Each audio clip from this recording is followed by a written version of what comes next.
I'm pleased to come to the floor today, along with my colleague from New Hampshire, Senator Ayotte, to honor the life and service of a distinguished former member of this Senate and a proud son of New Hampshire, Warren B. Rudman. Senator Rudman was widely and deservedly hailed in both life and now in his death as a public servant who reached across party lines to get the job done for his country and his state. Warren Rudman didn't do this out of weakness. He acted so because of the strength and courage that marked his entire life. An Army combat veteran of the Korean conflict, Warren Rudman earned a Bronze Star Medal. He was an amateur boxer. As the Attorney General for the state of New Hampshire, he was a ferocious prosecutor. His memoir was aptly entitled Combat. As a United States Senator, Warren Rudman relished taking on big battles. In the 1980s, he joined with Senators Fritz Hollings and Phil Gramm to tackle deficits. If the Gramm-Rudman-Hollings Act had been followed by subsequent Congresses, we would not be struggling today to reduce massive deficits. He didn't shrink from holding a president of his own party accountable either when he served on the congressional panel investigating the Iran-Contra affair. Nor was he reluctant to hold his fellow senators accountable when he chaired the Senate Ethics Committee. Warren Rudman's public service did not end after he left the Senate. Most notably, he co-chaired with another former senator, Gary Hart, a national security commission that correctly predicted a terrorist attack within America's borders. Warren Rudman was always blunt and outspoken. During the Iran-Contra hearings, he said to Oliver North, quote, "The American people have the constitutional right to be wrong, and what Ronald Reagan thinks or Oliver North thinks or what I think or what anybody else thinks matters not a whit." He said he left the Senate because Congress was stuck in the mud of strident partisanship, excessive ideology, never-ending campaigns. And that was how he saw Congress 20 years ago. Obviously, he was very aware of what was happening in this body. But it was his more quiet work that Warren Rudman was most proud of. His greatest achievement, he said, was his behind-the-scenes efforts to get David Souter, another son of New Hampshire, nominated to serve on the Supreme Court. Sometimes forgotten is Senator Rudman's authorship and successful push to enact the Small Business Innovation Research Program, which still to this day enables small businesses to compete for federal research and development awards. Warren B. Rudman lived a long and full life. His service graced the Senate, and to the end, he had New Hampshire granite in his veins.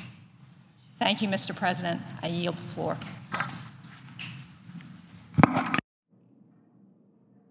President. Senator from New Hampshire.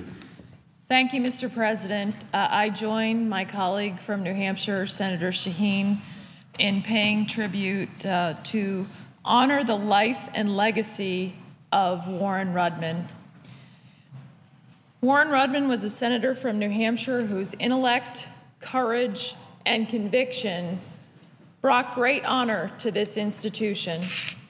Warren Rudman embodied the very best of New Hampshire: frugal, fiercely independent, and totally committed to the common good.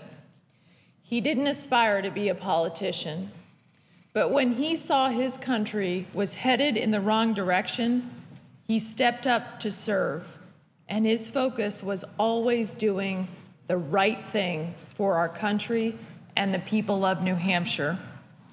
It wasn't the first time that Warren Rudman had been called to duty. He had already distinguished himself in the United States Army, serving as a combat platoon leader and company commander during the Korean War. It was there that he saw the horrors of war and became convinced of the need for American military supremacy and strength. For his brave service, he was presented the Bronze Star. Following his return home, Warren Rudman settled in Nashua, his hometown, also my hometown, where he raised his family.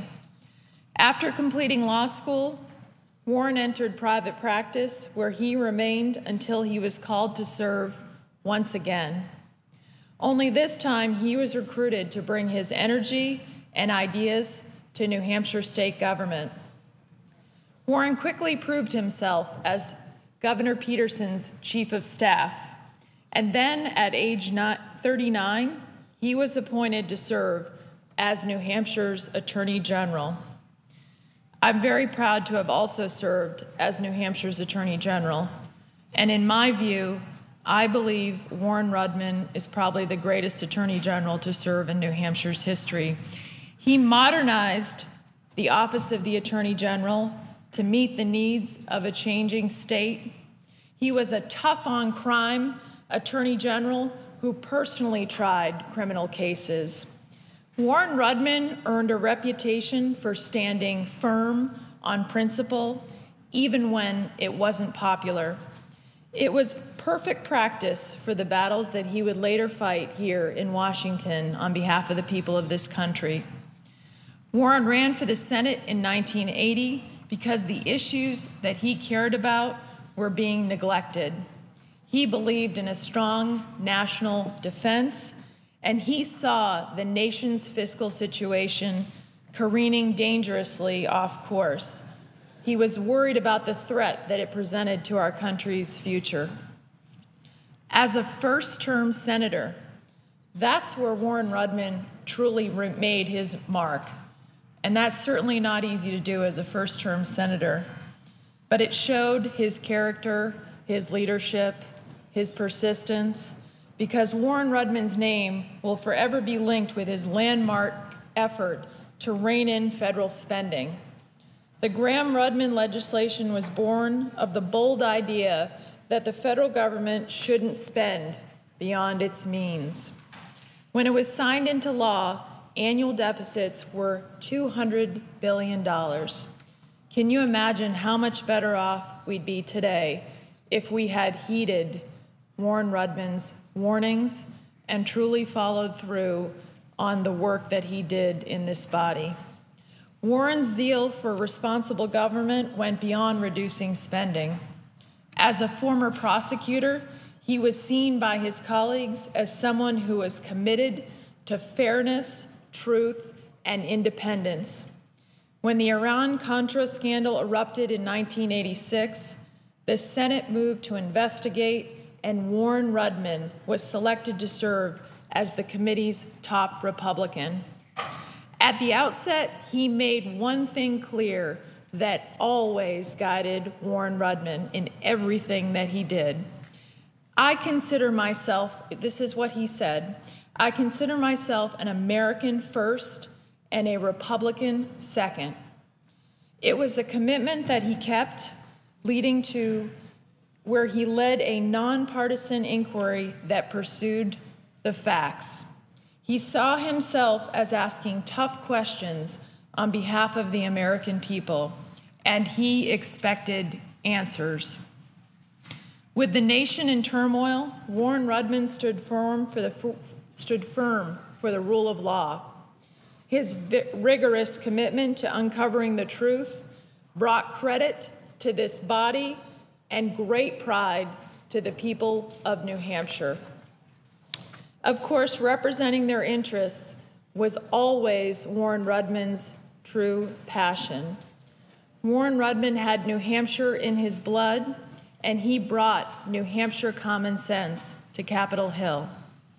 While Warren was at the center of some of the most consequential debates in Washington, he always put his constituents first. In fact, legislation that he authored to help small businesses continues to this day to benefit entrepreneurs in the Granite State.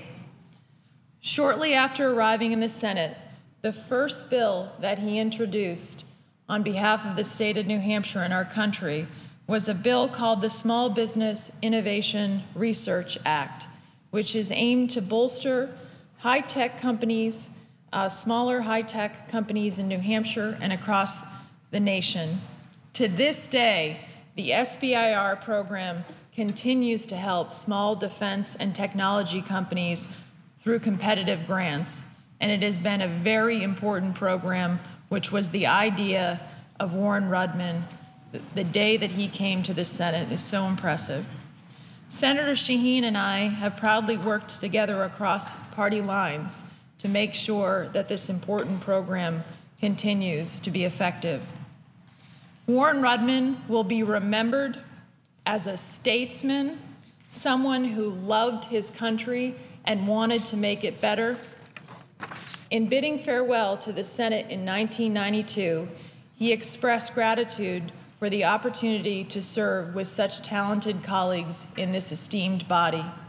He also expressed his hopes for the future of this body, and this is what he said: "It is a very special place with very special people, and I hope in the coming years the institution can coalesce to bring those talents together in a bipartisan way to do what is good for America." As our country continues to face great challenges, may all of us remain mindful of Warren Rudman's wise words and the powerful example that he set before this body. Granite Staters throughout all of New Hampshire mourn his loss, but we will never forget his legacy as an esteemed representative of the people of New Hampshire and someone who always put America first. Thank you, Mr. President.